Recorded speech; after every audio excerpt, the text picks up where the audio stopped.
Hello, I'm Simon Whistler. You're watching Top 10's Net, and in the video today, we're looking at the top 10 mind-blowing facts about China. Number 10. They have a dam so big that it slowed the Earth's rotation. Forget the Eiffel Tower, the Fourth Bridge, or the Hoover Dam. The Three Gorges Dam is the only true engineering marvel on this planet deserving of the title mind-blowing. The largest dam yet built, it created a reservoir the size of the Kingdom of Bahrain. It holds back 39.3 cubic kilometers of water. But the truly crazy part, the dam is so big that its construction slowed the rotation of the entire planet. Time for a quick science lesson. There's something called the moment of inertia, which basically describes how fast an object can rotate about its axis. If the object is wider, it can rotate less quickly, which is why Olympic divers curl up into a tight little ball when doing those crazy flips. Raise a whole load of river water 175 meters into the air, and you're going to affect the moment of inertia for the entire planet. The end result? Earth itself slows down. Now, we should point out that the effect is microscopic, as in the Three Gorges Dam adds only 0.06 microseconds to the length of the day, but to look at it another way, holy cow, that dam is so big it adds a measurable amount of time to the length of each day. Number 9. 30 million Chinese people still live in caves and enjoy it. Imagine being so poor that you were forced to move into a cave. It'd suck, right?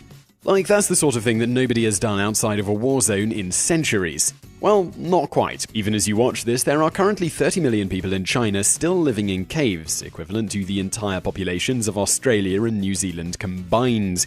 The crazier part, most of those 30 million freaking love their living arrangements.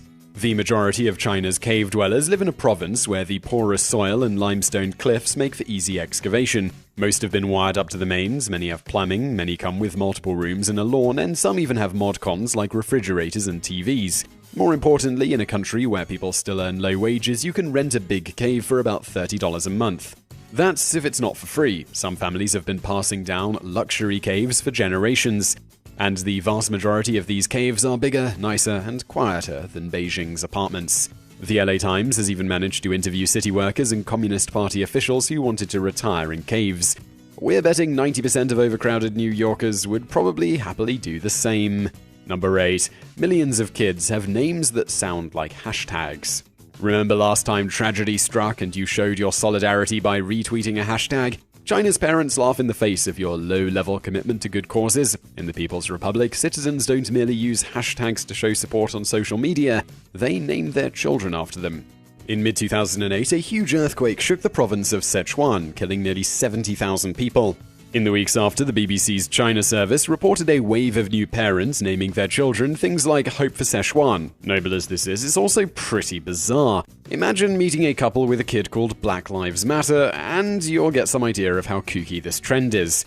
But then people are always naming their kids after slogans in China. Also in 2008, 4,104 babies were registered with the name Olympics in honor of the 2008 Beijing Olympic Games. The BBC found records of kids called everything from Defend China to Build the Nation to Space Travel and Civilization. That last one, by the way, was so popular that nearly 300,000 babies wound up with it, and you thought your name was uncool in junior high. Number 7. The army has an official division of 10,000 pigeons. In 2011, Chinese state media made a surprise announcement. No, not the unveiling of Beijing's first stealth bomber. Well done for remembering that, if you did. No, the announcement concerned the People's Liberation Army, PLA's latest recruits. 10,000 of them had just been assigned to the Chengdu Division. They'd been tasked with special military missions along the nation's borders. Oh, and they were all pigeons. That's right, China's PLA has a 10,000-strong official division of birds whose only discernible skill is pooping on statues of famous people. All snark aside, though, the reasoning here is actually pretty sound. Beijing is way paranoid about a nuclear or cyber attack knocking out their communication systems. In the event this happens, the pigeons would be tasked with delivering messages at high speed between the country's military installations, especially along the remote stretches of border where keeping in touch is hard enough as it is. There's even some precedent for this. When Japan invaded in World War II, messenger pigeons were a vital part of China's defensive effort. Number 6. On-the-go organ harvesting and executions.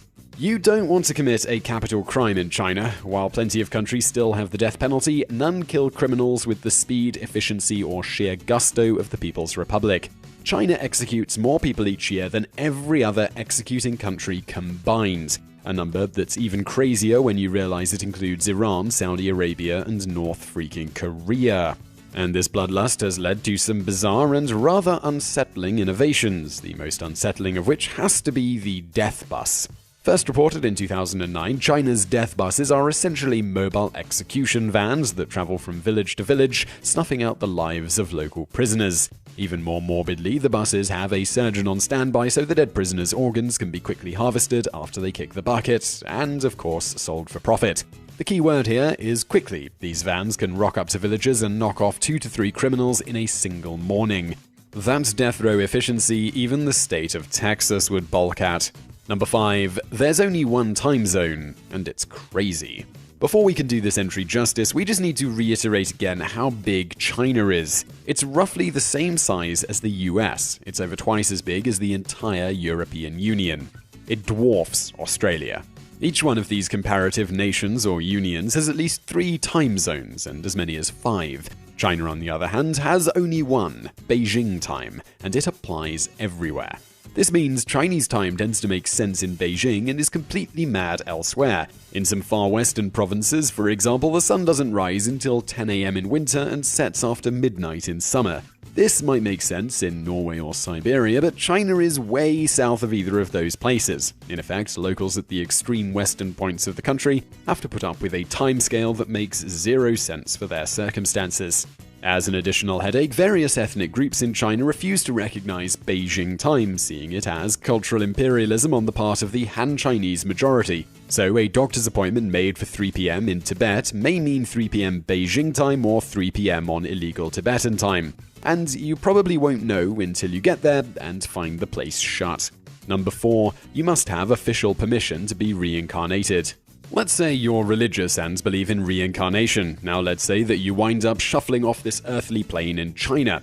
What do you think happens next? Well, according to the governing CCP, the answer should be depends on if I filled out the correct forms or not. Since 2009, Beijing has required citizens to get official permission before reincarnating.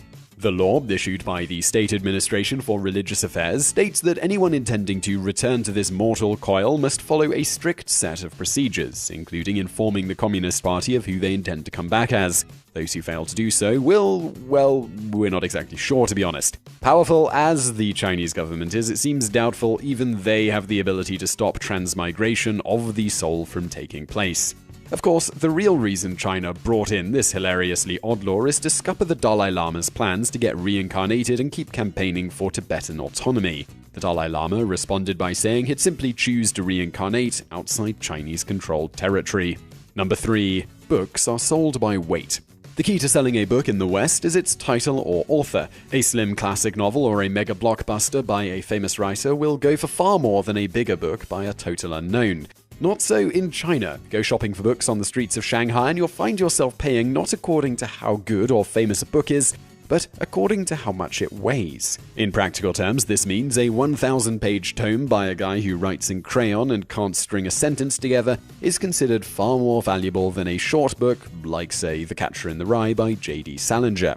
Bad as this sounds, it's actually kind of useful for students. A short, glossy volume of common Spanish phrases, for example, will attract a mid-range price in the US. In China, you can have it for pocket change. Before viewers from China flood the comments section to point out our boneheaded ignorance, we should note that selling books by weight isn't standard across the entire country. It's mainly prevalent around Shanghai and the eastern provinces. But since this includes some of the biggest, busiest cities in the whole of China, we're including it here. Number 2. Censorship is even crazier than you think. Quick, what do time travel, cleavage, The Big Bang Theory, South Korea, and Western lifestyles all have in common? The answer is that China censors every single one of them. They're all awesome is another acceptable answer, depending on your level of tolerance for the weekly antics of Sheldon Cooper. These are only a fraction of the innumerable things Beijing feels the need to block its citizens from ever encountering. Some of the things China considers beyond the pale are crazy even by the standards of authoritarian regimes. Until April 2006, one of the nation's top-rated programs was Dad, Where Are We Going?, a show where fathers took their little tykes on trips around China's historical landmarks. Then party functionaries suddenly banned celebrity children and the show had to be cancelled. Other recent bans have included shows featuring gay people and shows that depict smoking, drinking, South Korea, ghosts, reincarnation, or feudalism. Weird guess, there probably aren't that many shows about feudalism out there, but then again, what do we know? We could go on. China has officially banned talking animals in movies, depictions of online dating when it involves army personnel, and anything starring Brad Pitt. Well, at least they didn't have to suffer through Mr. and Mrs. Smith. Number 1. 1 in 5 humans alive today are Chinese. If you need any proof that China is the planet's future, this amazing statistic is it. It's one thing to hear that China has a population of 1.357 billion people, but it's quite another to see it put down in such blunt terms. 20% of all human beings alive today are Chinese. By way of comparison, Americans are less than 4.5% of the global population. The only country that comes even remotely close to this mind-boggling figure is India. India has a population of 1.252 billion, still several million short of China, but at least within the same ballpark. After that, it's a long drop to the US in third place with a comparatively tiny population of 325.3 million. China's Pearl River Delta area alone has a population of 42 million people, more than the entirety of Poland, Canada, or Australia. It's worth remembering that this all comes after decades of a crazy one-child policy that saw the country's birth rate plummet. If the CCP hadn't dreamed up its oddball family-limiting plan, probably even India's population figures wouldn't be within touching distance. Believe it or not, crazy big as China's population is, it could have been even crazy bigger. So I really hope you liked that video about China. If you did, please do hit that thumbs up button below and don't forget to subscribe if you haven't already. Also, over there on the right, a couple of other videos that you might enjoy if you enjoyed this one, and thank you for watching.